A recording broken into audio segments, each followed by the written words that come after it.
Thank you for joining us for the round table, for the inaugural session of the Canadian Society for Iranian and Persian Studies. It is a great pleasure to have amongst us the distinguished Professor of University of Tehran, Professor Shirin Bayani. We're honored to have you here. Thank you for joining us. And Dr. Abbasi, thank you for making Ustad Bayani's presence here possible. We are grateful to you and to you both. Our plan for this session is to have an open panel discussion, and we go around and each of you can talk about 5 minutes about your ongoing research. I can start by talking about, I'm finalizing a book in Persian called Tajaddud Rozmarre, thinking about everyday modernity rather than abstract ideas, see how it worked in everyday life, and focusing on the transformation of streets, paving streets, building public toilets, and changes like that. And that everyday modernity is also linked to political changes and political shifts. But the more important book that I'm working on currently is called, tentatively, Curative Modernity. My argument is that Iranian modernity from late 19th century, many of the people who thought of modernity began to think of Iran as a dying nation. A dying nation that later on was conceptualized as dying Mother Iran. And Mother Iran was in a moment of crisis. Buhran in Persian has a medical genealogy and etymology, meaning that you have high fever, that would be high fever of recovery or high fever of death. And everyone who was writing on Iran used medical terminologies and concepts for prognosis of Iran's illness. Why is Mother Iran in this state of crisis? So they will take us to ancient Iranian history, to the Arab invasion, to the Mongolian invasion, and describe in a variety of forms and shapes how Iran has reached this moment of crisis. And then political planning was in the form of curing the dying Mother Iran. What should we do? That she becomes once again nice and healthy. And there are a variety of prescriptions on how to do this. I'm focusing on this sort of medical stage of conceptualization of Iranian modernity. Much later, the whole medical mode of thinking is transformed into engineering mode of thinking. Iran being imagined as a construction site with old buildings and that needed to be bulldozed and building new stuff. And this actually coincides with the 1979 Iranian Revolution. So unlike the constitutional revolution that was curative, caring, taking care of Mother Iran, this one was demolish all that is useless and build a new foundation. And because of that, my argument, this is another book project, that Iranian Revolution of 1979 has the foundation both engineering schools and seminary schools. And the collaboration of the two is fundamental to understanding the very working of the language of politics. That was fun. Thank you. Yes. I have a question. Yes, Suta. So, I read your book, Tajadud Bumi. Right. So I was wondering that this one, the Tajadud Rozmare, what is the connection between these two, if there is any, or is it a continuation of the previous project? It is the continuation of thinking about modernity. In Tajadud Bumi, my argument is that modernity is a global process, and Iranian modernity, taking place in the context of Iran, it responds to the needs and demands of the particular needs and demands of Iran, and cannot be articulated as it was by historians before as Westernization, modernization, as Europeanization. So vernacular modernity was focusing on the uniqueness of Iranian modernity, and this uniqueness has to do all of these elements that later on I have developed. Thank you. And who likes to jump in? Ustad Bayani? Short introduction, maybe. Would you like to say something about your own? You have done such a wonderful scholarly work. ولی به فارسی بگم. بله من خیلی خیلی خوشحالم که امروز اینجا هستم. اصلا نمیدونستم که میبایستی چند کلمه ای صحبت بکنم و الا یه فکری کرده بودم به حال خودم. بسیار خوشوقتم که در این جمع حاضر هستم. از همه خوشحالتر این که بعد از 2 سال من 2 مرتبه وارد دانشگاه محیط دانشگاه شدم. گامتان برچشم. متشکرم، چون مدتی بود که از دانشگاه دور بودم و بسیار بسیار خوشوقتم که امروز آمدم و وارد دانشگاه شدم. این بزرگترین خوشوقتی منه. دومین خوشوقتی دیدار شماست که بسیار خوشوقتم دکتر. امیدوارم که خوب باشید، همیشه پر انرژی باشید مثل همیشه که دیده بودمتون و خواهم دید، و این کانادین سوسایتی همیشه مستقر باشه.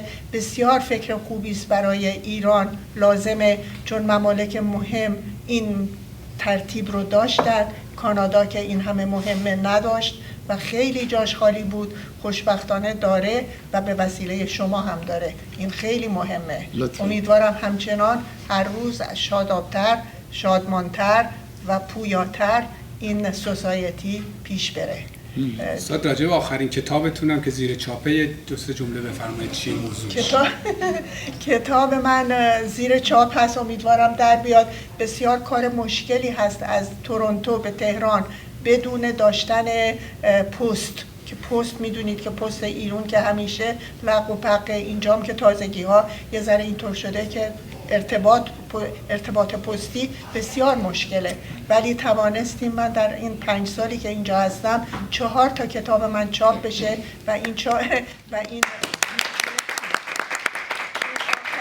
زیر چاپ ما قبل آخر که از این هم مهمتر بود، راجع به نوروز و مهرگان بود که چاپ شد و خیلی مورد توجه قرار گرفت، به خصوص مهرگانش که قرار مدتی هست که با آقا داشته باشیم که راجع به مهرگان صحبت کنیم. شاید قبل از اینکه مهرگان هنوز لانسه بشه به اصطلاح، صحبت این بود که ما بتونیم راجع به مهرگان صحبت بکنیم.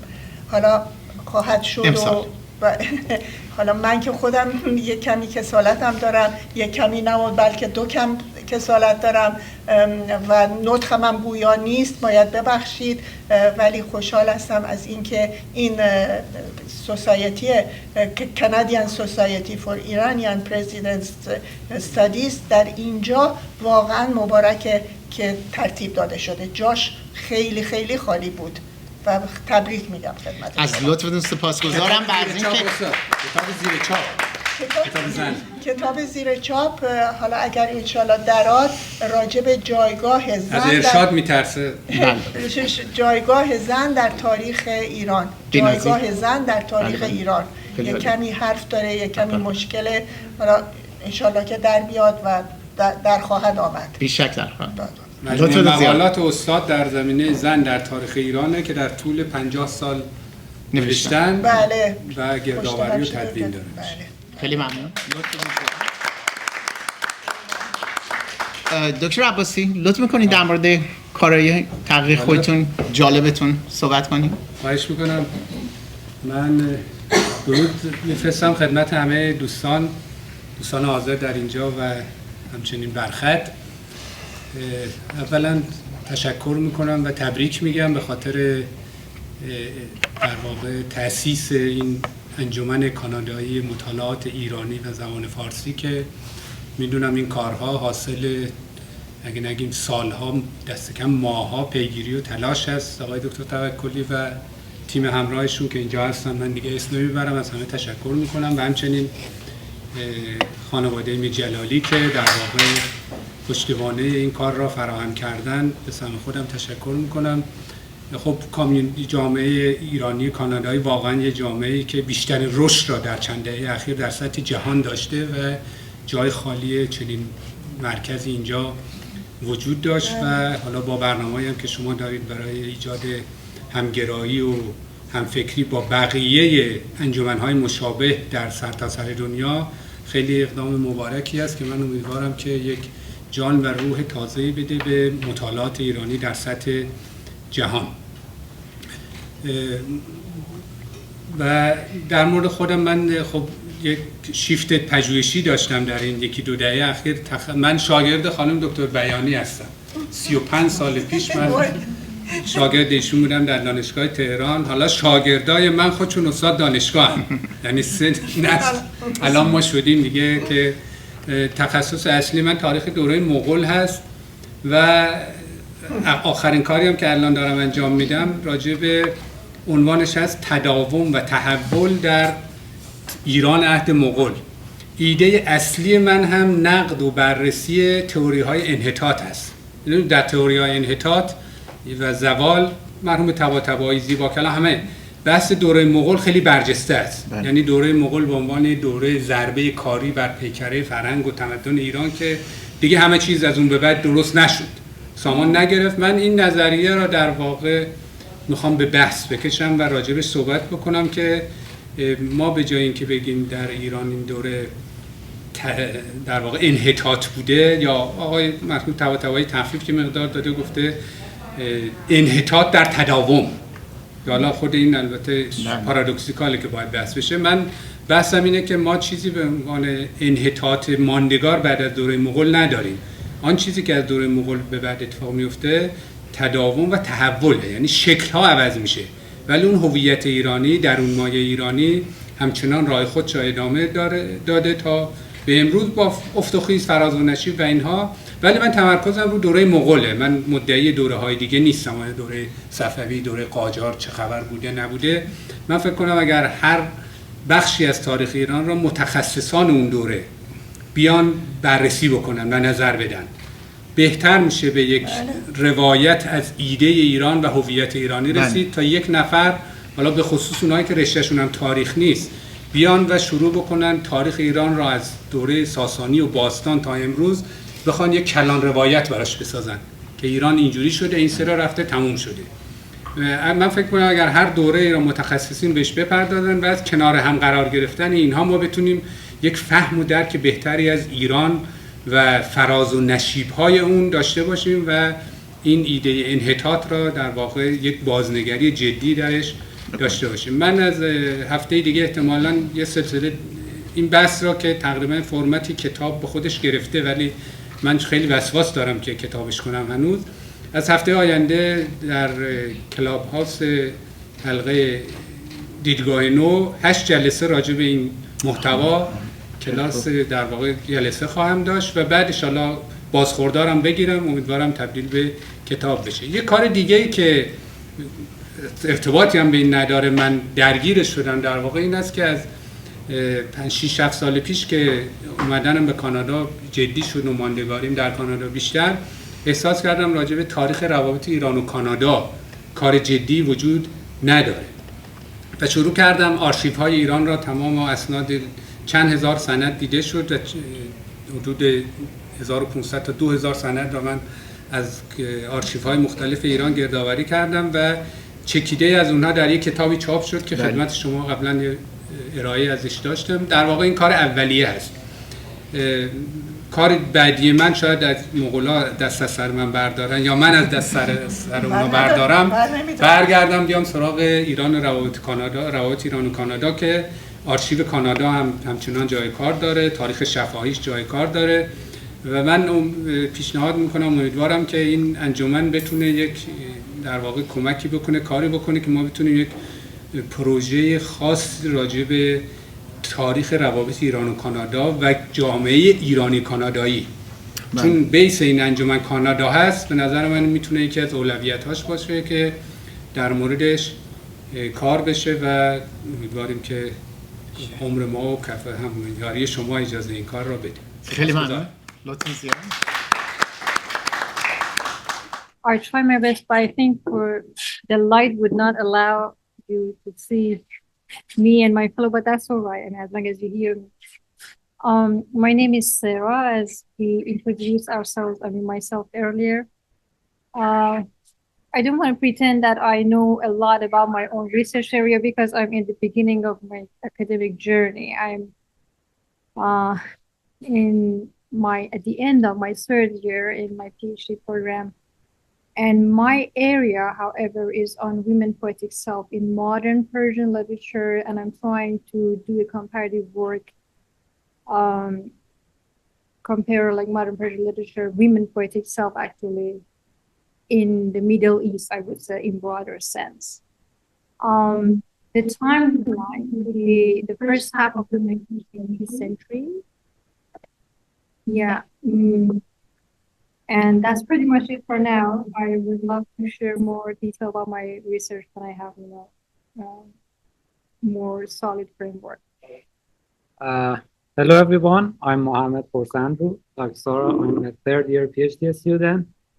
Well, at this stage, I'm in the early moment of my research, but during the preparation for the comprehensive exam, I figured out that nationalism in its modern meaning can be divided at least into two groups, inclusionary and exclusionary nationalism.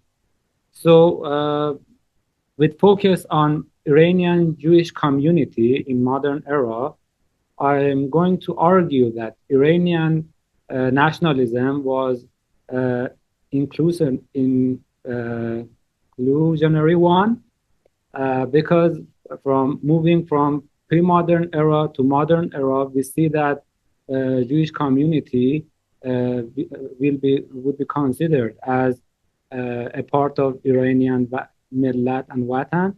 So I'm trying to show that based on documents in Tavakoli's archive, I want to show that Jews step by step turned into a part of Iranian millat.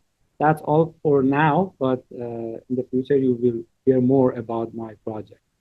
Hi everyone, it's very nice to see new and familiar faces. My name is Niusha Kesad. I recently defended and completed my project where I look at life writing by women in the diaspora who write about going back to Iran as a diasporic pilgrimage, as a rite of passage, and an important moment in their lives.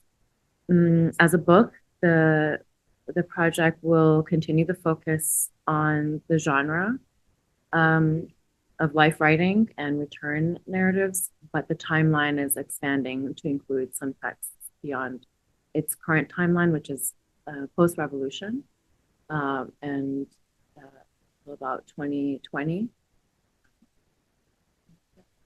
My name is Bruce Couchman. I'm an amateur in this area.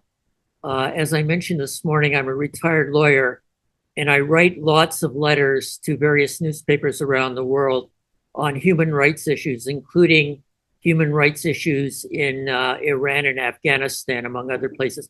And during the lunch hour, I looked up one of my letters that I had published last year because it gives a bit of a, and I'm probably the only person who's going to read an entire published work here.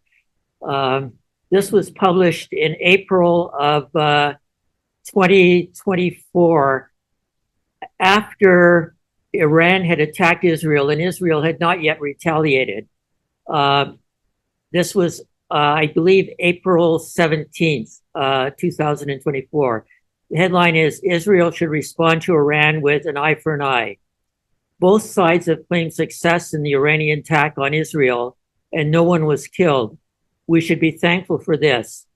Given the absence of any Israeli deaths, Prime Minister Benjamin Netanyahu should go to great lengths to avoid any deaths or serious injuries among Iranians should he decide to respond militarily. He should be guided by the biblical principle of an eye for an eye. It would be immoral to cause deaths of any Iranians given that there were no Israeli deaths. One way to achieve this restraint and avoid any dangerous escalation would be to attack an Iranian building or buildings which are likely to be vacant at night. That's the letter. And 2 days later, Israel did attack, and as far as we know, no one was killed in Iran. They attacked a missile site. Hello, everyone. My name is Shiva, and like Sarah and Mohamad, I don't have any claim to fame because I'm also in my early stages of work. But in general, I'm looking at medicine. PhD candidacy, yes. I'm going to look at medicine during the 19th century. My lens is cholera in particular. We had so many pandemics in this century. And my research have intersection with print culture. It has 4 parts. Parts I'm excited about, parts I'm not. Maybe I couldn't admit this in front of my supervisor. But one part is that I'm going to look at newspapers. This is the part I'm not that excited about because other people worked on this. But my hope is I find new things. I want to see how these pandemics and all the discoveries in medicine communicated to the public. The other one is that I'm trying to look at the science, purely science itself, and see how Iranian basically engaged in, again, new discoveries. The other 2 parts I'm more excited about is one translation and the other one illustrations in these medical treatises that were published in Iran. And I'm hoping to find gems, hopefully. So, good evening, everyone. Thank you so much for being here today. And my heartfelt thanks to Professor Tavakoli for making this gathering possible. My name is Sofia Farruqi, and I have the pleasure of managing the Cinema Iranica Research Compendium over the last 3.5 years, I think. And I would like to give you a glimpse into how this research compendium came to life and how it continues to grow. Cinema Iranica is a sort of the collaboration project between the University of Toronto and the Encyclopedia Iranica Foundation as the first digital research compendium fully dedicated to Iranian cinema. On our website, I hope that you would have a chance to visit it. You will find a growing collection of the articles that explore the many layers of the Iranian cinema. And I think what makes this compendium like very unique or like meaningful is the range of the voice behind of it. Each entry or like article is like written by leading scholars who have spent years studying several subjects. And if you take a look to the content tab on our website, you will find extensive bibliographies and a growing collection of the published articles. I think we have published over 70 so far, and more than 100 under production now. And many of them are supported by visual content, such as like film stills, posters, curated galleries, and some cases, short video essays or like interviews. So this makes the content especially valuable in a classroom setting for anyone analyzing cinema more deeply. And also we have designed Cinema Iranica as a kind of the living archive. In the library section of the site, we find over 1,000 of the films like journals, scholarly books, podcasts, and community collaboration and teaching resources. And our hope is to offer a space for that feels both like vibrant and evolving for those who study, teach, archive, or simply care and love about like Iranian cinema, whether from like within Iran or like across as many like diasporas. And so that's a quick snapshot of what we have building so far, and it's a growing effort made possible by incredible scholars and contributors. And thank you again, everyone.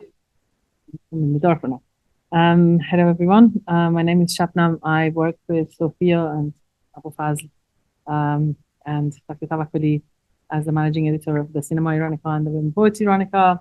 I also have the pleasure of digging deep into his archives and trying to figure out what there is and make it accessible to people who are interested. My personal scholarly interest is in the language of the visual language of works on paper during the Qajar period or late Qajar period and early Pahlavi period. But we've been working with an incredible group of scholars, but not just scholars, but students, your students, and a lot of other Iranian students, which kind of constitute the big heart of this whole Canadian society across the University of Toronto and Toronto, who are not just working on Iran, but just interested in the topic too. So a big thanks to you, but also to our students who have really helped us throughout. Both projects, both Cinema and Poets, have turned out to be fascinating. I'm hoping that the archive will become a little bit more public too. We have incredible pieces of history that we have to make available to people to come and see and to scholars to work on. So hopefully the three of them will have good exposure. Yeah, I think this is better. The back is a little bit. Yes. Again, I'm glad to be here. My name is Abul Faz Moshiri, and I am working as a coordinator, research coordinator for Women Poets Iranica.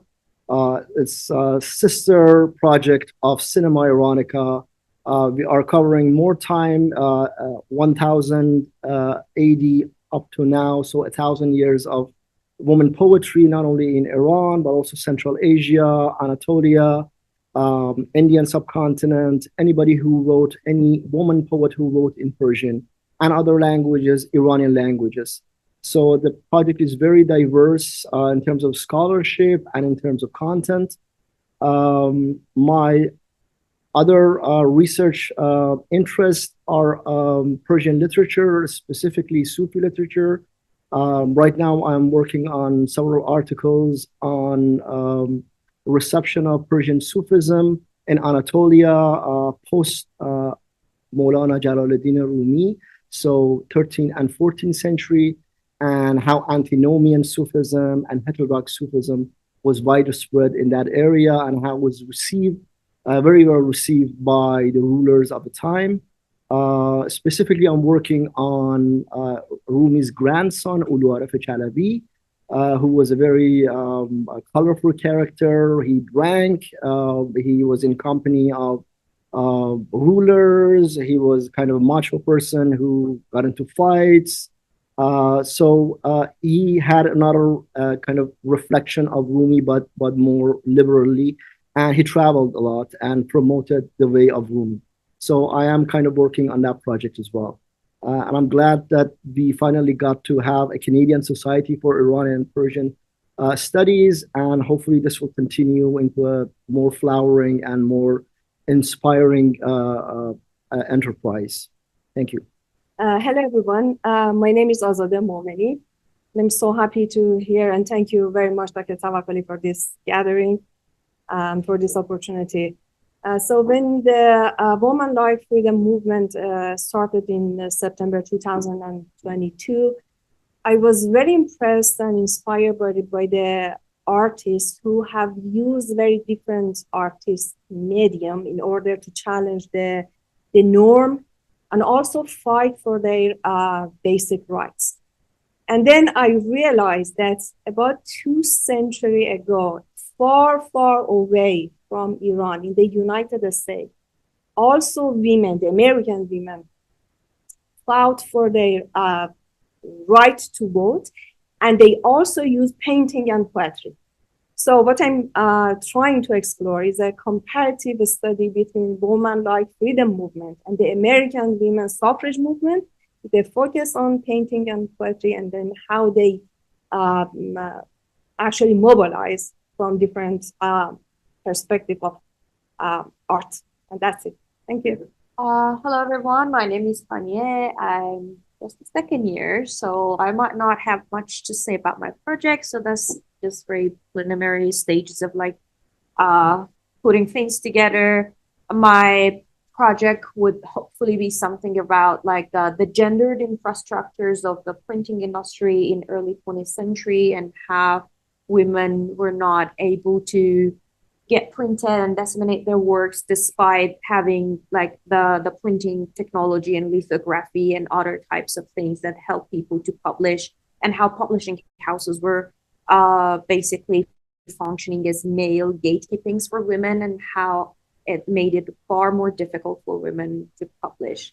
But apart from my project, I just want to just say something very quickly as an oral testimonial, like to how I have been informed since I started my studies at U of D, because I've been working very closely with Women Poet Project, just like my other colleagues here. And I think not just me, but everyone else here, we have been really informed, and our research has been really directed by the materials that we got from Tavakoli Archive. We were really, really lucky to be one of those people who had access to those materials. So like whenever we just wanted anything, we were like welcome to the archive, and then we could just like lay our hands on whatever books that was available there. And also the project that started, and all those editorial things and tasks that has been given to each of us, we have been really, really informed by all those like things that came up with the project of Women Poets and also Cinema Iranica. And I really hope that the two projects will stay in place and then keep informing us as the students, because we really need these projects as much as what we are doing at university. This is just like a pillar of what we are doing. And yeah, thank you so much. Hello, everyone. My name is Leila Moslemi. I'm a PhD candidate, and I'm currently working on my thesis. And I have worked on the history of visual public sphere of the late 19th century and 20th and the early 20th century, where the private and public sphere has been under this investigation with the emergence of the visuals in the newspaper.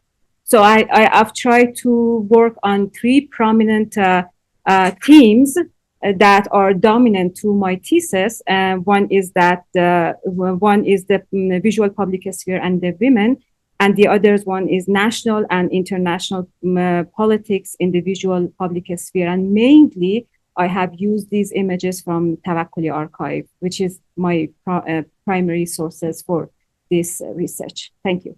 Yep, my name is Bilal Hashmi.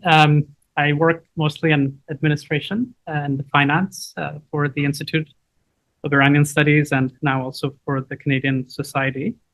I am a very lucky lifelong student of Dr.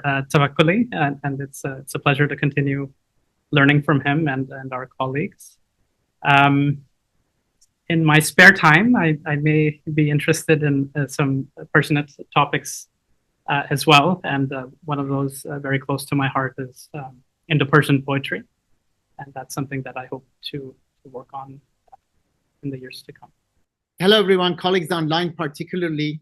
I don't know whether you have been able to follow the conversations better this time.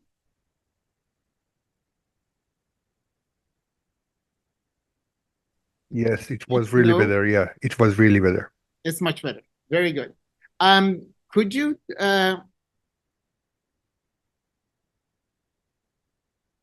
Dr. Kazemzadeh, would you like to say a few things about your own ongoing research, and then we go to Nima and to Victoria and other colleagues who are online? Sure.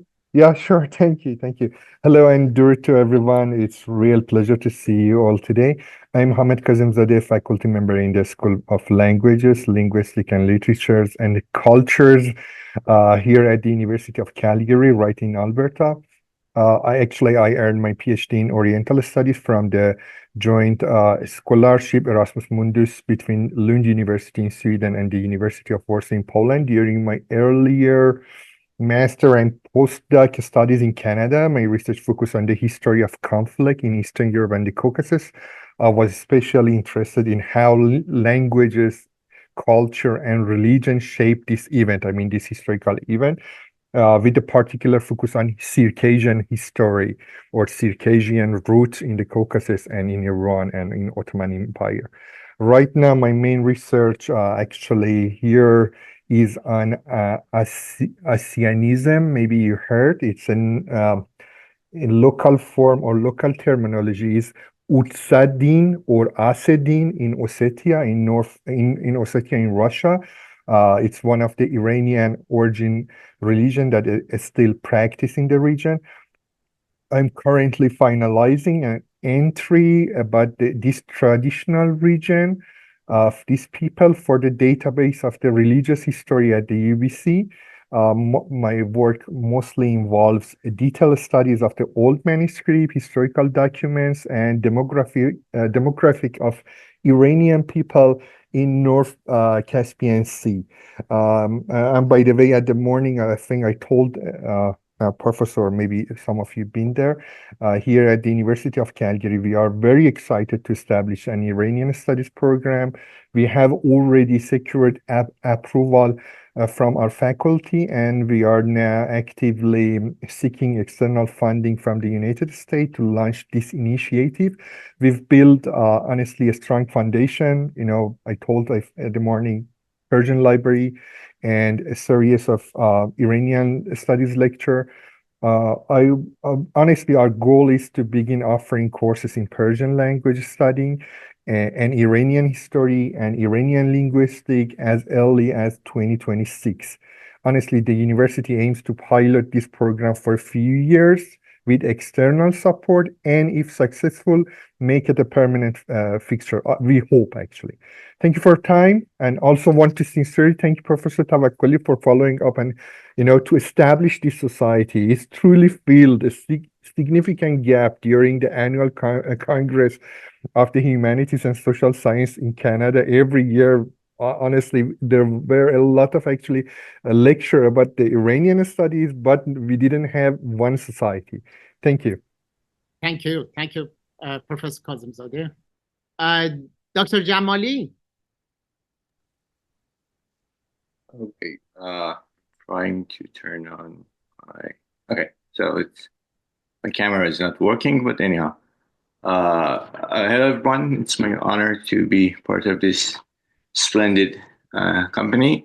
My name is Mohamad Tavakoli. I'm a Quebec FRQ postdoc researcher at University of Ottawa, formerly University of Chicago, and before that I had the honor to work as a research postdoc at the Elahé Omidyar Mir-Djalali Foundation at the University of Toronto.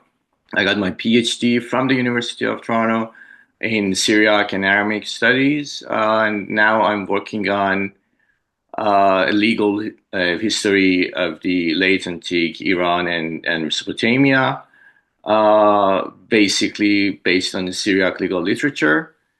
So my research covers the second half of the Sasanian Empire up to early Islamic centuries, but mostly through Syriac and then Aramaic sources like Babylonian Talmud. This is my main project that I'm actually finalizing these days, hopefully. So it's almost done. And then on the other side of more personal, but more modern things, I'm working on, and in Persian, I'm working on a writer who was born at the 1880 something in a village around Urumiyeh during the last years of Nasruddin Shah, to an Assyrian family, and then he moved to the United States when he was 13. And he actually studied at Johns Hopkins, studied political science over there. And then he fought for the U.S. Army during the First World War, while his family had been massacred by Ottomans in Iran during that war. And he got back to the U.S. and he started to write about his memoir and his life and some young adult stories. So his name is UL Benjamin Mirza. I translated his autobiography into Persian, and I'm finishing that work with some analysis, some introduction, and some commentary on the text. So the text is actually interesting because it is written from the perspective of a rural person in the periphery of the society. He's not a native Persian speaker. He defines himself as an Iranian, but his native language is not Persian. It's Assyrian, like modern Syriac or modern Aramaic. And he writes in English, but he's mostly talking about how village life had been looked like during late Qajar era. So that's another project that I'm working on.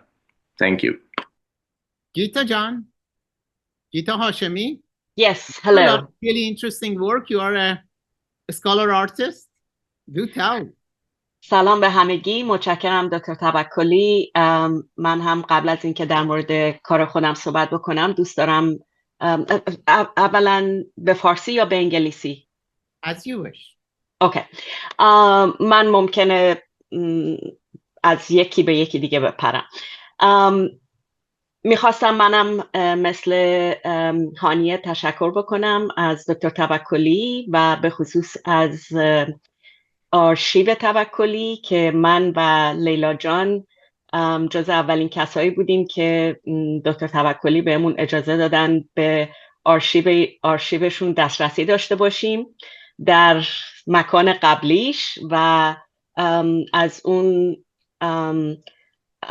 دوره یه پروژه خیلی جالبی حالا به نظر خودم و به نظر دوستانی که امروز باشون صحبت میکردم در اومد به اسم The Woman I Want یا زنی که میخواهم، مشخصا بر اساس نوشته ها و اشعار زنداخت شیرازی که در سال 2020 به صورت یک خوانش چند صدایی با همکاری لیلا جان، لیلا مسلمی مهنی و تعداد دیگری از همراهان زن، سکالر و هنرمند برگزار شد و به صورت ویدیو الان وجود داره. من یک ترانس دیسیپلینری هنرمند هستم، نویسنده و کیوریتور و حدود 30 خورده ساله که در کانادا دارم به صورت پروفشنال کار میکنم و کارهای هنری من اکثر کارهام به نحوی به ایران و تاریخ ایران مربوط هست و خیلی خوشحالم از بابت اینکه یک همچین برنامه الان داره راه میفته که مجمعی داشته باشیم برای کار مشخص در زمینه Iranian و Persian Studies و جمعی داشته باشیم در کانادا چون حضور وسیعی هم داریم و به خصوص انستیتوی الهه امیدیار میرجلالی که یک انرژی جدیدی رو وارد این کار کرده و امیدوارم که کلابوریشن های زمینه های متفاوتی برای کلابوریشن به وجود بیاد. من کار فعلیم در پروژه فعلیم کتابی هست به اسم رومی رومینگ که افتخار این رو داشتیم چند هفته پیش در سمینارهای الهه امیدیار میرجلالی این کار رو رونمایی بکنیم، این کتاب رو رونمایی بکنیم در حضور دوستان و پروژه دیگری که الان دارم شروع میکنم به اسم Fugitive Transmissions و امیدوارم که در پروسه این پروژه بتونم دسترسی داشته باشم. باز هم به آرشیو توکلی این هدیه رو به من بدن به عنوان یک آرتیست که خارج از اینستیتوشن های اکادمیک داره کار میکنه. و Fugitive Transmissions به طور مشخص در مورد تجربه خود من و تجربه نسل من از اگزایل و زندگی به عنوان رفیوجی هست در خارج از کشور و مشخصا در کانادا و ارتباطی که این جابجایی یا دیسپلیسمنت در رابطه ما با کانسپت سرزمین، وطن، هوم به وجود میاره. در این حال برای من خیلی مهمه که از زاویه دیکولونیال به این مسئله نگاه بکنم، نه از زاویه anthropologic and such, بلکه from as a community building process that hopefully will advance the field of diasporic studies in the broader field of Iranian and Persian studies. زندگی دیگر من در عنوان یک اکتیویست هست و من در زمینه Palestine Solidarity اکتیویست سالهاست دارم کار میکنم و امیدوارم که به جای اینکه جنگ رو بخوایم تحمیل بکنیم یا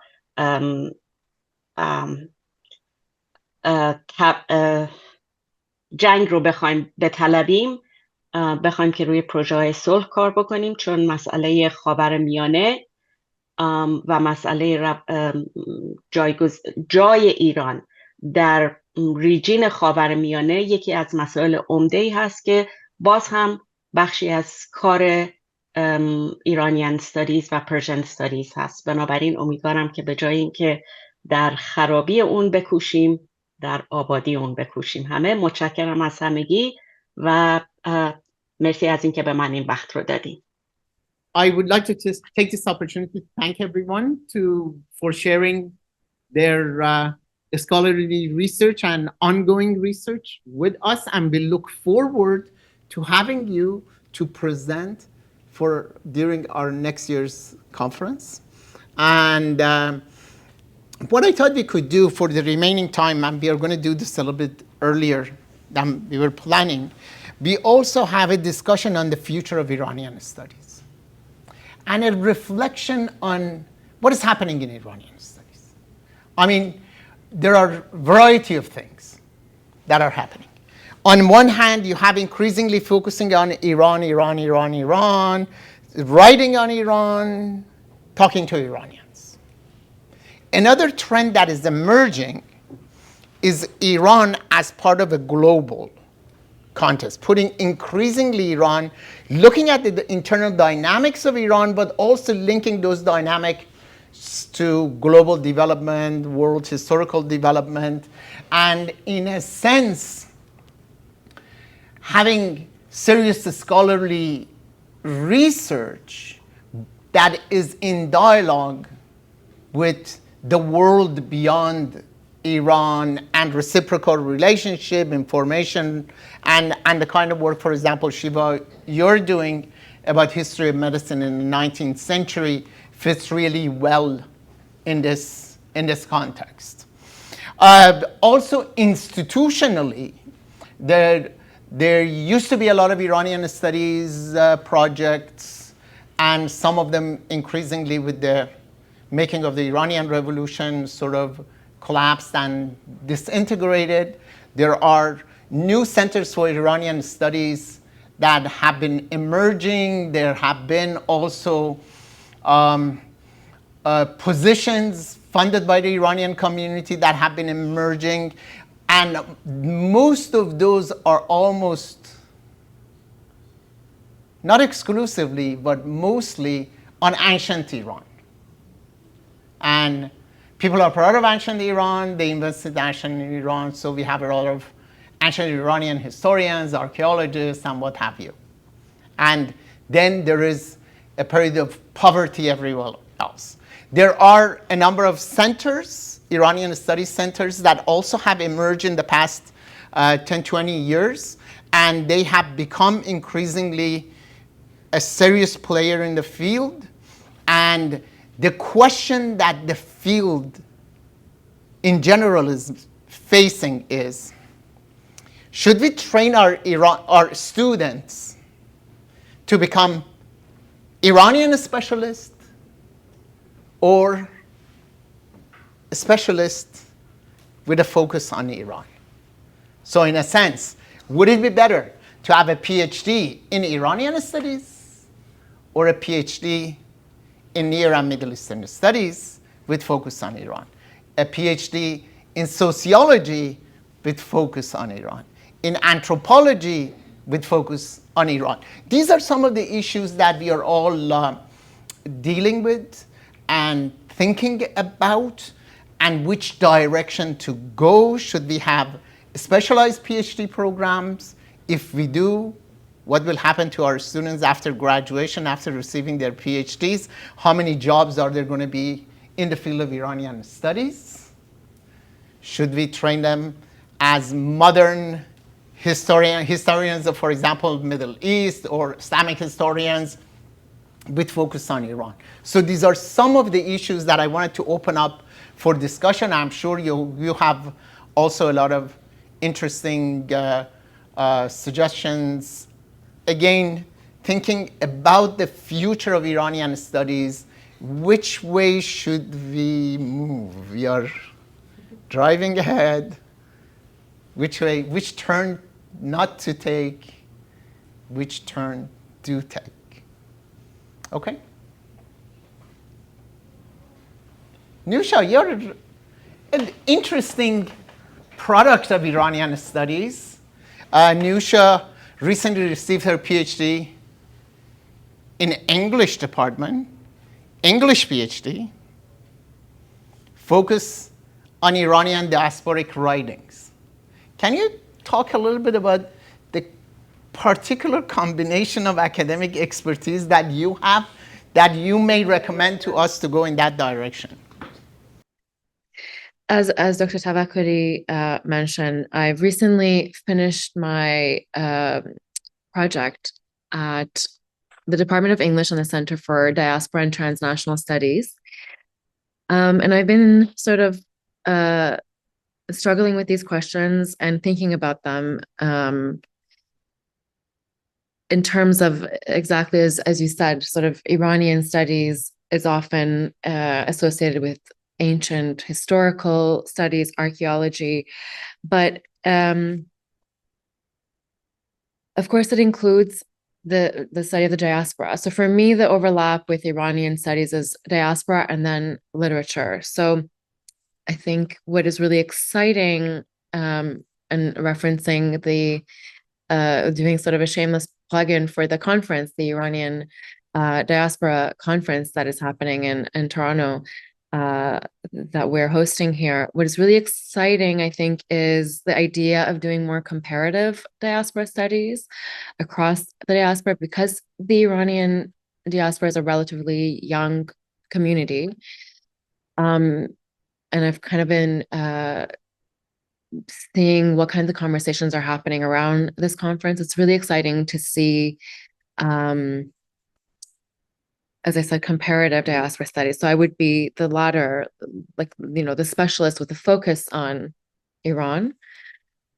So I think that is where I would like to see the future of Iranian diaspora studies or Iranian studies, but also more fiction. I think there's more work on fiction. There's a lot of really excellent texts that have come out the last few years, where the conversation in diasporic Iranian literature anyway there's not a robust body on fiction yet. a lot of work has been done in life writing. So that is another really exciting new direction that diasporic studies is tending to move towards. I'd be interested to hearing what others have to say. Very good. Thank you. Other colleagues thinking about, yes?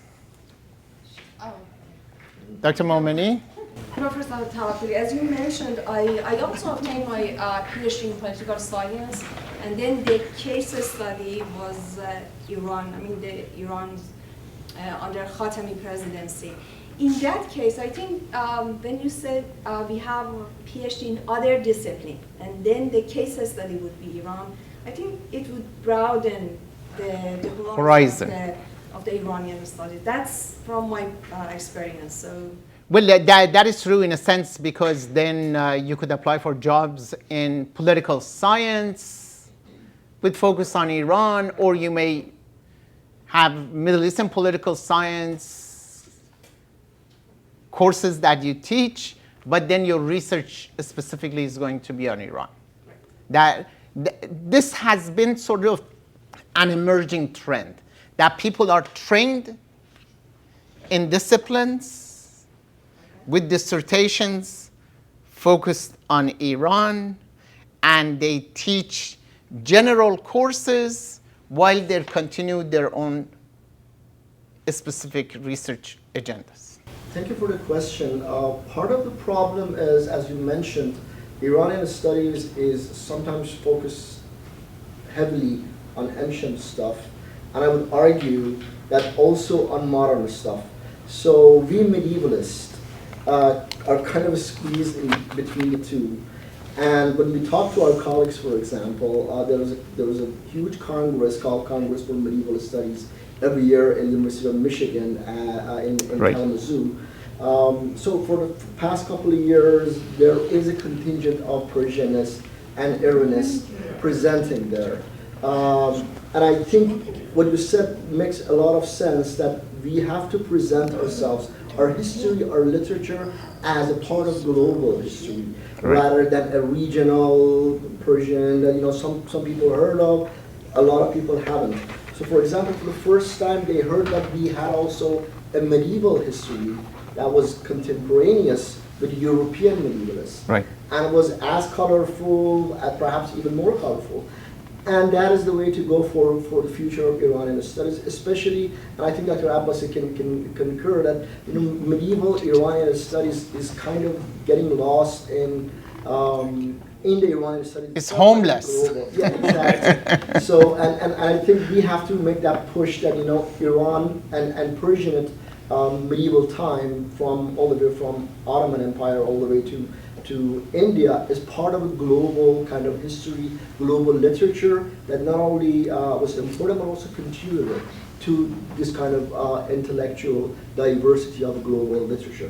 Italian literature, English literature, these are all important, but Persian literature, as we know, was a huge force to reckon with, and slowly, but I hope in the future it would be more than some regional thing that people work on. So in that case, there are challenges also for medieval historians. How to link the Iranian content of the Middle Ages to the global discussion of Middle Ages. Could you think of global Middle Ages? In what way Iran was part of this larger Middle Ages and things that it had in common, or it didn't? And theoretically and historiographically, then you enter into debate, and it makes the Iranian Middle Ages pertinent to study of the Middle Ages, and hiring someone to teach Middle Ages and the medieval history. Then it becomes necessary to hire someone Middle Eastern to teach the course rather than someone European to teach the course. You see, in a sense, by entering into the debates and making yourself pertinent to the ongoing debate, you put yourself at the heart of the field. And in a sense, this is something that people who think about institution building can do, but also individual scholars have to also contribute to make it. استاد در مورد استاد خواهش کنم بفرمایید. وضعیت مطالعات دوره مغول ایشون. بله. بله، یکی از دوره هایی که بسیار جالبه از این جهت که بسیار خرابی شده و پشتش بسیار آبادی شده، یعنی بهترینش دوره مغوله. درست. که دوره مغول یعنی زیر و رو شد دیگه. زیر و رو شد و بعد از دوره مغول یکی از دوره های درخشان فرهنگ و تمدن ایران از دوره بعد از مغول پیش آمد و به خصوص دوره تیموری که دیگه بدتر از بد شده بود. بله. به این ترتیب که دو تا نمونه ما داریم. یکی از نمونه های مهمش یکی رصدخانه مراغه هست که در همون زمان قلبای دوره مغول خواجه نصیرالدین طوسی آمد و این رصدخانه مراغه رو درست کرد، در حالی که از تمام دنیا، یعنی از چین که هیچ وقت با ایران رابطه نداشت، از چین گرفته تا همه جا آورد کسانی رو که در این رصدخانه کار بکنن و کسانی که فرار کرده بودن توی جاهای مخفی شده بودن، این و اون رو واداشت کشیدنشون بیرون، آمدن در این رصدخانه و یکی از مهمترین رصدخانه های دنیا در طول تاریخ رصدخانه مراغه شد که خیلی شباهت امروز با رصدخانه اون امریکای ناسا بسیار شباهت به به داستان ناسا داره که از همه جای دنیا هستن، کمترینش اتفاقا امریکایی هستن. درسته؟ از همه جای دنیا جمع کرد و یک رصدخانه مثل ناسا رو که دنیایی بود ساخت. یکی دیگه عین این تقریبا در گنبد سلطانیه بود. در گنبد سلطانیه که ساخته شد، تمام به اصطلاح هنرمندان ایرانی جمع شدن و بهترین هنرهای پیش از اسلامی رو در اونجا کار کردن، از خراطی، از گچکاری، از گنبدکاری، از معماری، از همه چیز در اونجا یک نمونه کامل پیش از اسلامی و بعد از اسلامی، یعنی یک دوره مثل یک کلکسیون، واقعا یک آنسیکلوپدی هنری شد در سلطانیه، در این گنبد سلطانیه، از انواع به خصوص گچکاری، معماری، خطسازی و انواع دیگر چیزها که از این ور و ور جمع کردن و در اینجا ساختن. خب این یکی از نمونه های بسیار بسیار مهمه. من تون میگم چون خیلی وقت کمه. در زمان، یعنی درست بدترین موقع ایران موقعی بود که هنوز ایرانی ها کمر از مغول راست نکرده بودن که بدتر از اون، از چنگیز بدتر تیمور آمد. یعنی تا تونست کشت، تا تونست خراب کرد، تا تونست در هم و برهم کرد. خب بعدش چه شد؟ یکی از بهترین و درخشانترین تمدن‌های ایرانی در طول بعد از اسلام در دوره تیموریه که انواع موسیقی، انواع نقاشی، انواع خط، خوشنویسی در اینجا جمع شد. این شاهزاده های کوچک جوان بچه های تیمور رو وادار کردن، اینها رو یاد گرفتن، همه خطاط شدن، همه نقاش شدن، همه نویسنده شدن، همه هوشیار شدن، همه انتلکتوئل شدن. بچه های مغول، بچه های تیمور که در نهایت کشت و کشتار و ضعف و که ایران دیگه چیزی ازش باقی نمونده بود. بعد از مغول دوره انحطاط تقسیم شدن و بعد از دوره تقسیم شدن دوره تیموری. این دوتا شما این یه نمونه بگیرید، همه جا رو میتونید بسازید و جورش کنید که چطور میشه در این نهایت خرابی، در نهایت کشتار، در نهایت بینوایی واقعا و خم شدگی مردم، ملت اینطور بلند شن و بهترین تمدن ها رو بسازن. Thank you much. Professor Bayani. گفتنیا رو گفتین. آقا ابوالفضل جانا سخن از زبان ما میگه. آقای دکتر به انگلیسی بگین که بقیه بچه‌هام. البته من ایده خودم دارم. سال 2007 که ما در هفتمین کنفرانس مطالعات ایرانی بود، مرحوم فراگنر هم اونجا بود. بله. اونجا صحبت همین کنفرانس بود. من گفتم که در هر کنفرانس ایران شناسی کنفرانس ایران شناسانه بودنش یکی از شرطاش اینه که زبان فارسی زبان رسمی کنفرانس باشه. یعنی مثل زبان انگلیسی یا حالا یه جایی هست در همه جا این زبان رسمی باشه. پیشنهاد میکنم حالا برای این انجمن هم همینجور باشه. But about this case, I think regardless of the scope of the field that you talk about, we have to put the Iranian studies under the Middle East studies or something. We also have to consider that the heritage of medieval Iran, we know Khayyam, Hafiz and others, is part of the world culture. Right. If we could connect them to the regional history or world history, it would be maybe helpful in this field. Also, in my view, looking in the Iranian studies for Iranians, I mean, for example, for the Iranian identity or the idea of Iran, the medieval history is, I think, very critical and important. We have to revisiting as I said about the Mongol period, we need to revise the history of this period because many of the common sense and the general overviews about these parts of the history of Iran actually is not accurate, if we could say.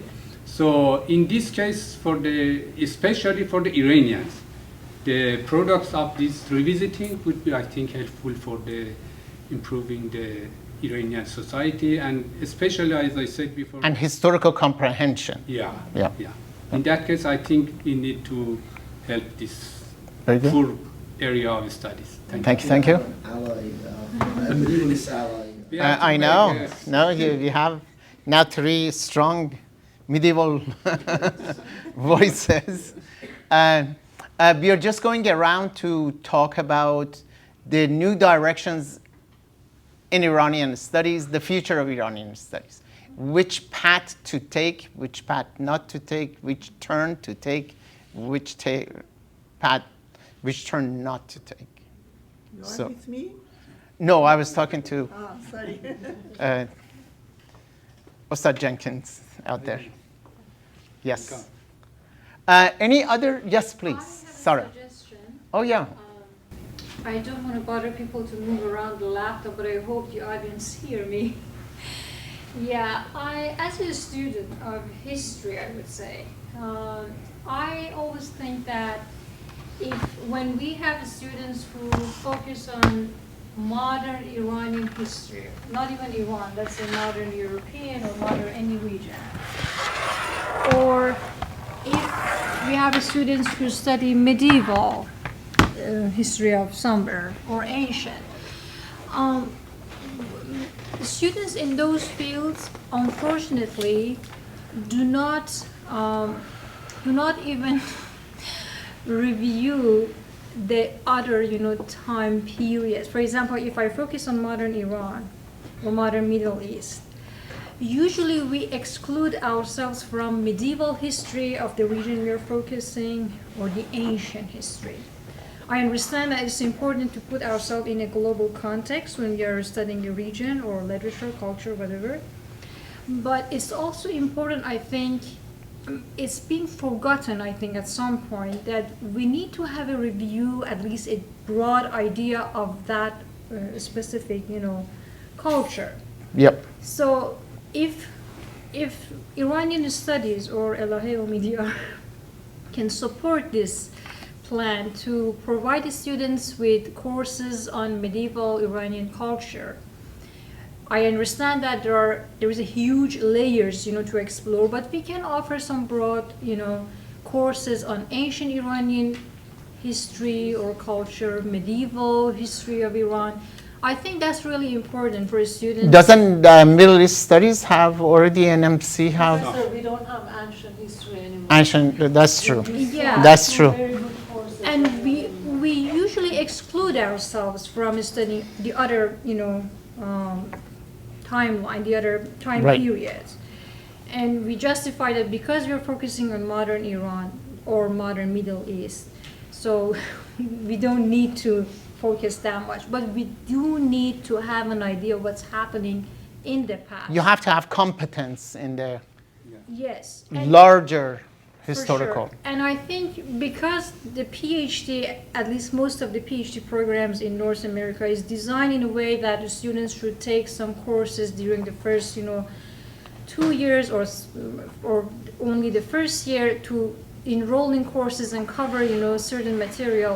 If we have courses that broadly, provide us with a history of that specific region or culture, that might open the door even to include the medieval history, because that, provides the student with some idea, okay, there are some significance about this, about that.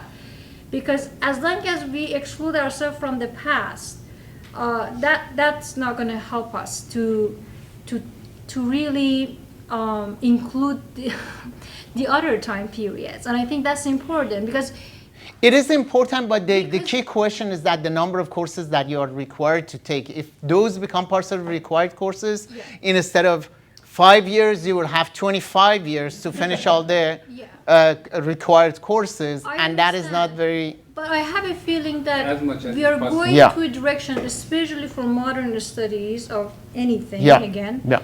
We are very much influenced by this idea, what is significant about about the past. For example, I need to know about modern Middle East, what's happening, especially the political things. Yeah. We're totally ignorant about the past, and we don't even see the connection between these two.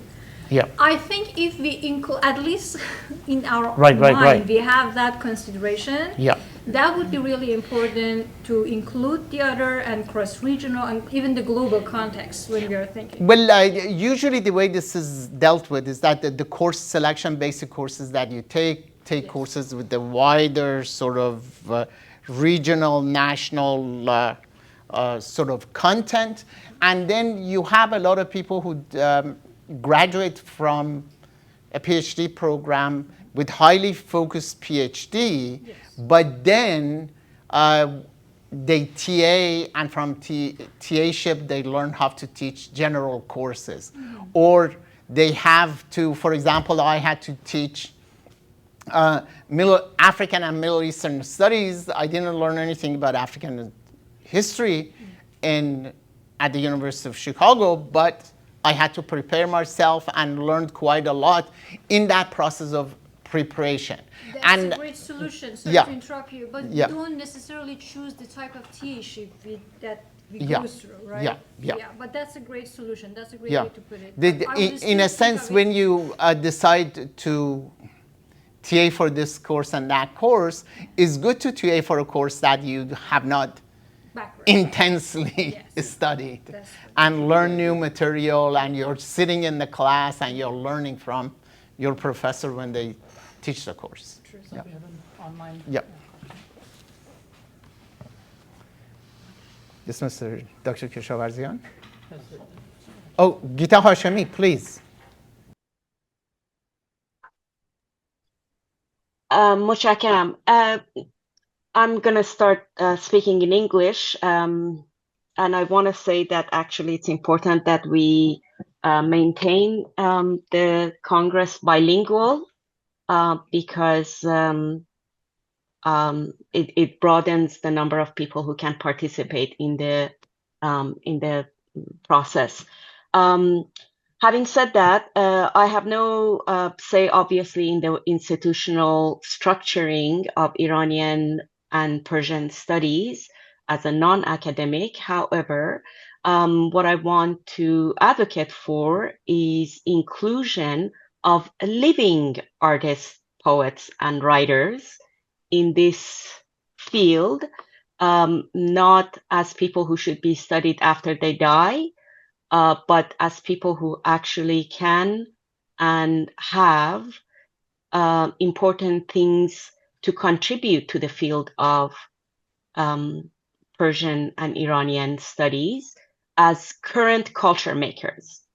So that's what I wanted to advocate for, not to bring people under the auspices of any institutions, but actively, as you have been in the Elahé Omidyar Mir-Djalali Institute, you have been incorporating artists' works or inviting artists living artists to talk about living poets, artists, and writers to talk about their work and have a conversation, establish a conversation between contemporary production and contemporary studies.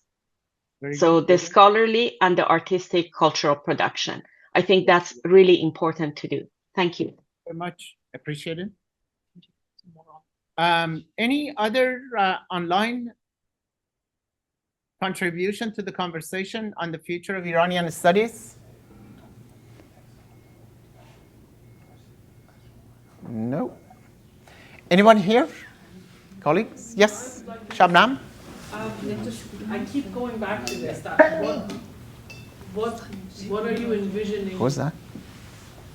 To be a future academic in the field of Iranian studies? What was that again? It depends on what kind of future academic Iranian studies scholar you're envisioning to foster, and what exactly do you see them doing in that future? Like, what kind of impact do you want them to have? Is this just the production of academic regime of a scholarship, or do you see academics actually impacting the general consciousness or the public level of public information about something? So one of the things that Mohamad, Dr. Jenkins's project and your current project kind of intersect at is something that is touching at the heart of the common understanding of a history, a particular kind of history, where by forgetting or by completely not working on Iran, you're actually not considering a very important transition and writing a different kind of history that is not in the service of the best or not the most inclusive kind of history. If you include it, you will write a different inclusivity.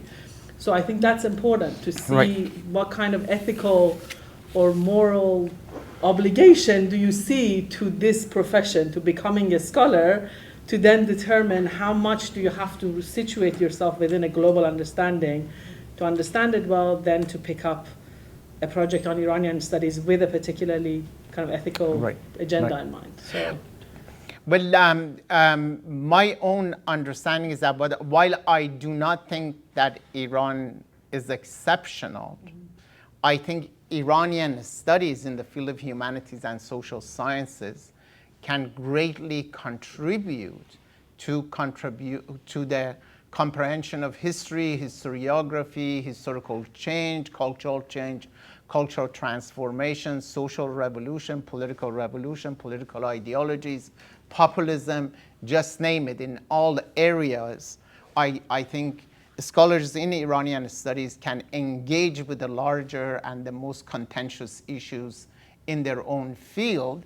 And from that point of view, I think Iranian case can greatly contribute to sophistication of historiographical comprehension and theoretical comprehension of Iran. Therefore, you actually are advocating for somebody who is within a field working on the specific case of Iran. Am I understanding that correctly? Who understands a broader field of history? Not that way. I, in a sense, both ways. Someone who is from inside looking outside, someone from outside coming outside of the field of Iranian studies and comes and focuses on the significance, global significance of Iranian studies. And from that point of view, Professor Jenkins, who's here and is a good model of a European historian who's shifting with focus on Iran and placing Iran in the context, in the heart of the 20th century political, with World War I, World War II. Yeah. Do you want to say a few things? I could. I don't know if I'd be repeating things. Sorry. Hello, everyone. I came in a little bit late, so my apologies. So I don't know if I'm repeating what's been said, but just to clip on to these comments, what's so striking to me about a lot of things that have to do with Iran historically is how they at least they appear to me, they are these connecting pieces that that Iran, you know, the word is that it was a crossroads of world history, but it definitely was. And the project that we're working on that Shabnam referred to is about World War II and how the occupation of Iran was, it seems to be, there's research demonstrating this now, it was the most important non-combatant zone in the whole war. With the type of occupation that was there, the place of it, it's kind of where it is geographically, what happens inside the place, the ways in which so national histories and international histories connect in Iran in a very interesting way. There's a way in which Iran is a very particular piece that really does tell a different kind of history. Mm-hmm. But you have to come at it both from an international perspective or global perspective and a national one and connect them to be able to have that whole thing light up. Right. And when it does, it's incredibly interesting. So I'm just thinking that in so many ways Iran gets separated out. You know, the Ottoman Empire, Turkey will be brought into some of these larger stories that for a long time were thought to have their basis in Europe, but don't really. But you know, this east-west line will take in Turkey and the Ottoman Empire, and Iran gets left out. And then things about South Asia or East Asia, Iran gets left out from the other directions. So there are ways in which Iran isn't seen, or ways in which inside of the field there's a kind of, maybe for a while or for a long while, a kind of self-protective gesture to you know, that this is Iranian studies, to protect and to preserve, you know, a kind of internal drawing of the border. Whereas it's really these connections that are so illuminating and so exciting for thinking about different kinds of history. And I go back to thinking about, there's this incredible exhibit that many of you have probably seen at the Metropolitan Museum in New York City called Art of the Islamic Lands. And it's unbelievable, it's so beautiful, it's so wide-ranging.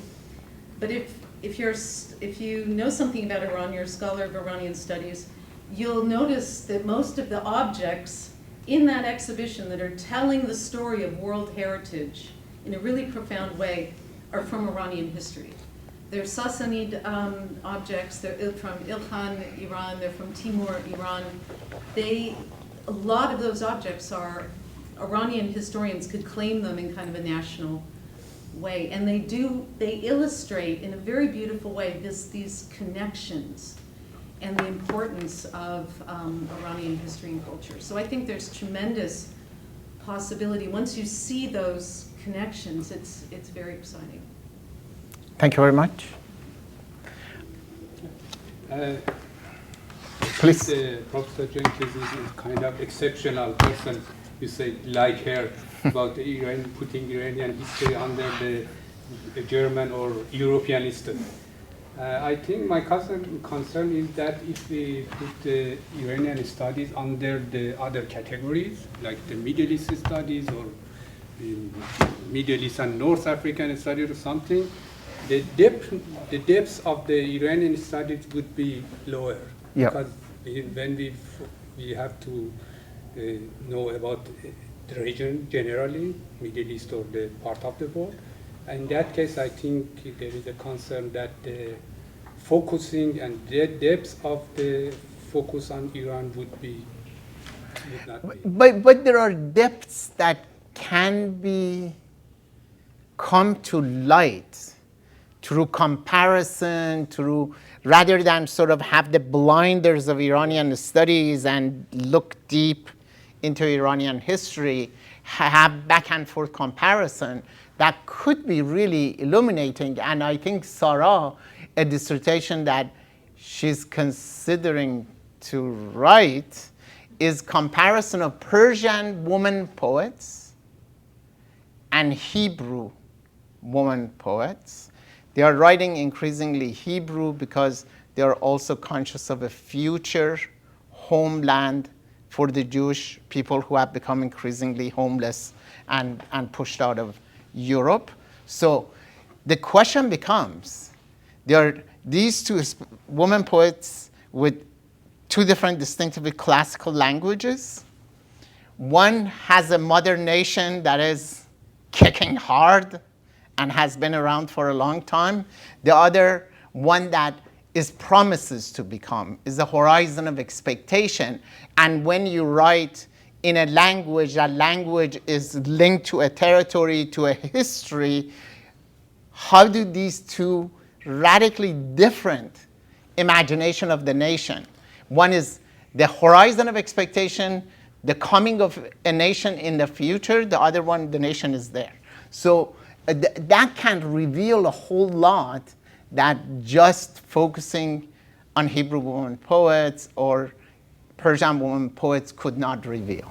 Yeah, I know about, for example, for the Mongol period, I understand that if someone study on the Mongol Empire, right, and then focus on Iran, it would be better, right, than just focusing on Iran under the Mongols. Right, right. So I understand. Because it becomes reproduction of a lot of stereotypes that Professor Bayani was talking about. Yeah. Yeah. But I think still we have. I think there is kind of dilemma, or we have to think about it. That's I don't right. have any That's right. specific clear idea, but I'm worried if we focus on within the general scope, maybe.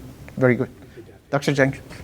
Just to add to this, I fully believe that a kind of national specification or deepening in the training is the foundation for then, that's a foundation off of which you can then move at a later period into making these comparisons.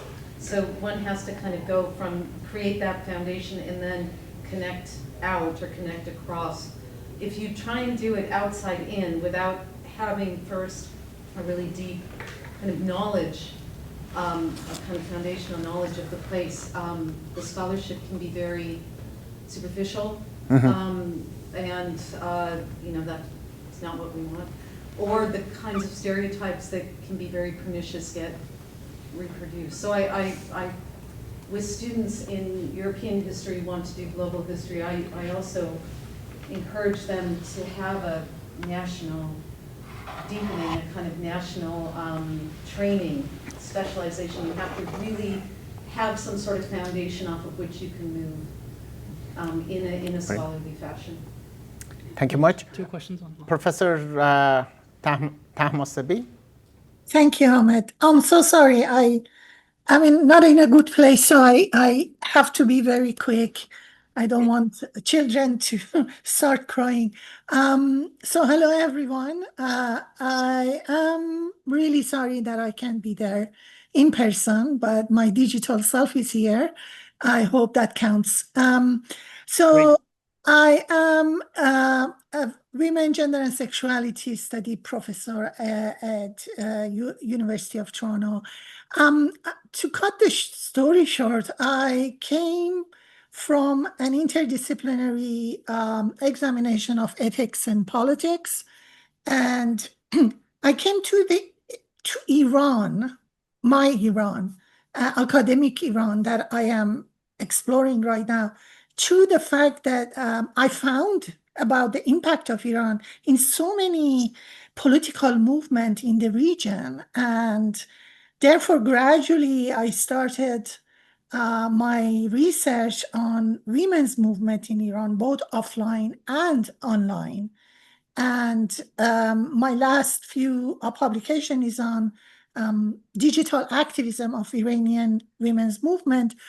I just want to say how thrilled I am and how proud I am to be partially part of Elahé Omidyar Mir-Djalali's institute and the work that Mohamad and the others are doing. I think this is a long overdue initiative. Now that its impact goes beyond Toronto, and it's very evident in our graduate students. What I also want to emphasize online with what Professor Jenkins was saying, is that we need to bring Iran out of its academic and intellectual isolation. This self-protectionism, this inward journey that we have witnessed for the last since post-revolution Iran must end, and I am very, very excited to see works being done, like works by Professor Jenkins and others, that situates Iran not only in the region, but on the global map.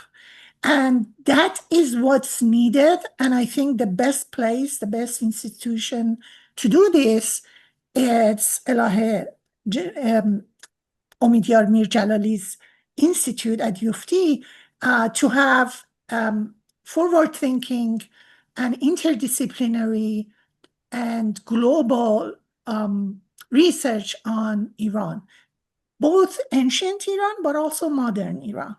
And I look forward to meeting everyone in person. And yes, thank you very much. Thank you very much, Dr. Tahmasbi. Appreciate it. Dr. Kazemzadeh, please. Okay, thank you. I do really apologize for actually asking. Just let me say something word in Persian because my lovely professor is there. I didn't know. استاد شیرین بیانی، من دست شما رو از اینجا میبوسم. شاگرد شما بودم 25 سال پیش در دانشگاه تهران، درس مغول و سالها شاگرد شما و همسر محترمتون بودیم. یادتون همیشه توی قلب ما هستش. به دکتر جوادی هم سلام عرض میکنم که کتاباشون همیشه باعث رفرنس ما بودن در دانشگاه تهران. Okay, sorry. Just as you and our esteemed colleague rightly pointed out, topics related to Iranian studies have become incredibly diverse in recent years. Perhaps we cannot categorize all of them under the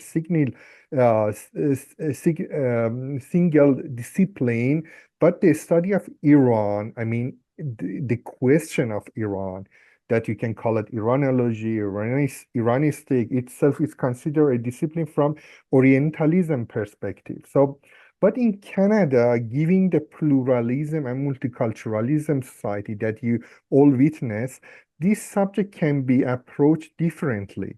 Immigrant communities are starting to introduce their identity to their, future generation, next generation.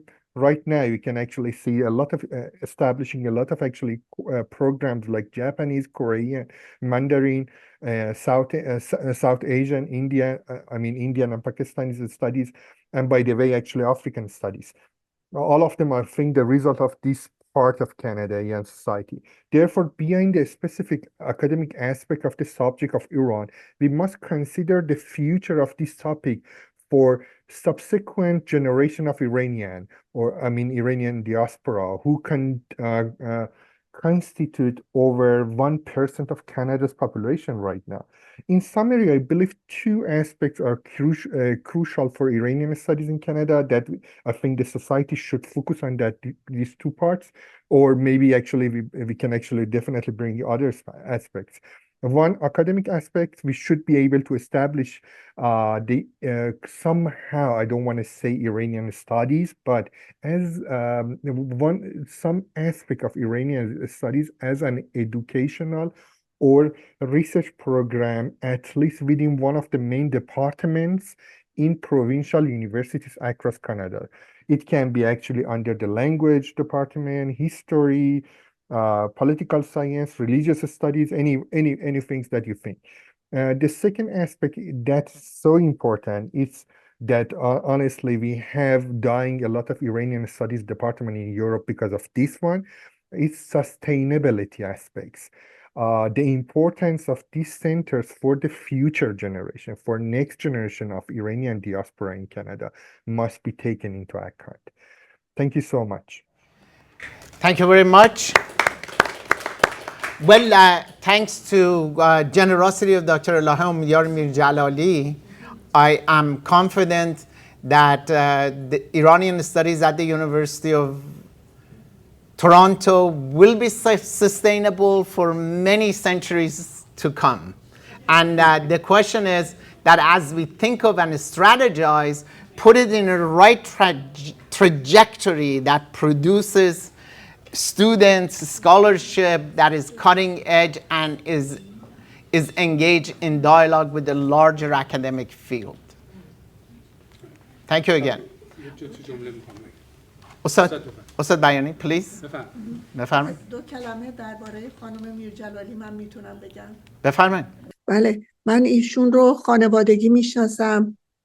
میخوام از اینجا شروع کنم، خیلی خیلی مقدمه کوچک، و اون اینه که اگر ایران مونده به خاطر این خانواده ها مونده. در زمان مغول هم که اونها رو گفتم باز هم به خاطر خانواده ها بود. بعدن هم پیش هم یکی از نمونه ها همین خانواده میرجلالیه. پدر ایشون سلشگر میرجلالی با ما خیلی دوست بودن، سناتور بودن، همکار بودن با پدر من و پدر بزرگ من. بسیار مرد شریف، نجیب و خوبی، و خود ایشون هم همینطور 3-4 سال از من کوچکتر بودن. در مدرسه با هم بودیم، با خواهر من هم شاگردی بودن. بسیار مردمان نجیب، شریف، میزون، خوب، و میبایستی که به اینجا برسن که رسیدن. خیلی من شخصا از ایشون ممنون. و ما هم.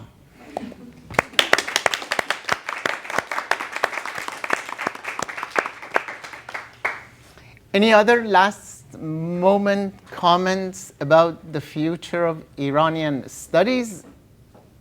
If not, yes. Most people know this, but the deadline for the conference is today. If you've been thinking about submitting an abstract, please do. This is the global Iranian diaspora studies. Looking forward to seeing the abstract. A few days. Because London. Dr. Javadi wants to, Dr. Abbasi wants to send a proposal, but he's very busy today and he can't make it by the deadline. We can give him a... I need your permission. We can extend internally the deadline for you. Okay. All right. Well, my gratitude to all of you who have made this inaugural session of the Canadian Society for Iranian and Persian Studies successful. I look forward to your engagement, your support, and your intellectual energy to turn the society into a vital vehicle for enabling, empowering Iranian studies academics and students. Thank you, Dr. Tavakoli. And a special thanks to Bilal So there's one more question, I believe. for your important contribution to the field. Thank you, Bilal. From which Yes, country please. are you, Mr. Belal? From which country? I'm from India. I'm from India. India, good. There is a question. Yes, Mr. Bahujwala. Yeah, thank you. Sorry I came late, but I at It is least the same attended here, part of it. as always. But my question is there some research study about how all these Iranian studies and lectures and all that, are they filtering down and affecting the average people of Iranian Persian origin? Right. We haven't done any special studies on that, but we are confident, and we know it from our viewing, that a lot of our colleagues are using the videos that we produce from our, for example, Zoroastrian seminar series and other seminar series in their teaching, and it has become sort of the research output has become an important resource for teaching Persian. And I know colleagues who once in a while, when they get bored and have nothing to do, come and listen to a lecture. So in a sense, it is really percolating up or down or side. Yeah. Thank you. Anything else? No. So there's a perception. Yeah. Can I say one thing as well, Mohamad? Yes. Once in a while, I do check the visits to the videos that we post online. Once in a while, I check the number of visits, and it's increasing. It's increasing very much, and it's obvious that a lot of people reach out from all over the world, even with Iranian IPs. I see that. So that's another impact that I wanted to mention. Thank you very much. And I hope you publish the results of your research in this regard. It's just very rudimentary. All right.